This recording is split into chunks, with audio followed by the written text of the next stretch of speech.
ज्यादातर लोग अपने दुखों की वजह दूसरों को मानते हैं, जबकि कई बार ऐसा होता है कि हमें कोई दूसरा दुख नहीं पहुंचाता, बल्कि हम अपने दुखों की वजह खुद ही बन जाते हैं। इस बात से हमें खुद को बचाना चाहिए, क्योंकि ऐसा करने से हम खुद को ही परेशान करते हैं और डिप्रेशन में चले जाते हैं। ऐसा ही एक प्रेरक प्रसंग गौतम बुद्ध का भी है, जो हमें अपने दुखों की वजह खुद को न बनने देने के लिए प्रेरित करता है। आइए जानते हैं इस प्रेरक प्रसंग के बारे में।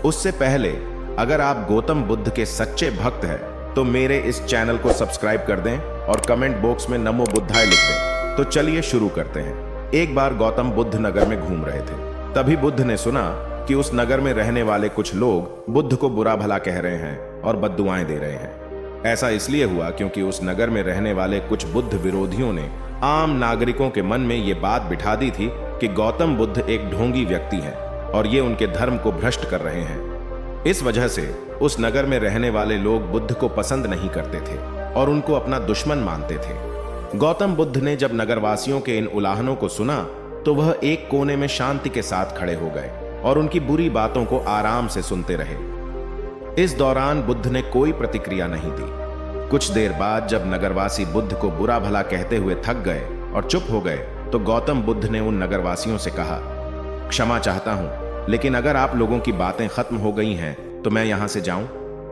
यह सुनकर उनको बुरा कहने वाले लोग बहुत आश्चर्यचकित हुए। तभी वहां मौजूद लोगों में से एक व्यक्ति ने बोला, हम लोग तुम्हारा गुणगान नहीं कर रहे हैं, तुमको उलाहने दे रहे हैं और तुम्हें बुरा बोल रहे हैं। क्या तुम पर इन बातों का कोई असर नहीं हो रहा? उस व्यक्ति की बात का जवाब देते हुए गौतम बुद्ध ने कहा, आप सब चाहे मुझे कितनी भी गालियां दें या कितना भी बुरा कहें, मैं इन्हें खुद पर नहीं लूंगा, क्योंकि मैं जानता हूं कि मैं कुछ गलत नहीं कर रहा।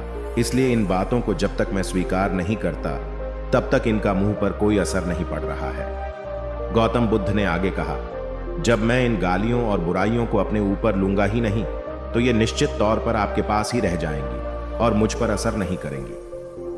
गौतम बुद्ध का ये प्रेरक प्रसंग हमें ये शिक्षा देता है और इस बात के लिए प्रेरित करता है कि जब आप गलत नहीं हैं तो किसी की गलत और निगेटिव बातों का असर कभी भी खुद पर नहीं लेना चाहिए, क्योंकि इससे आप अपने ही दुखों की वजह खुद बन सकते हैं।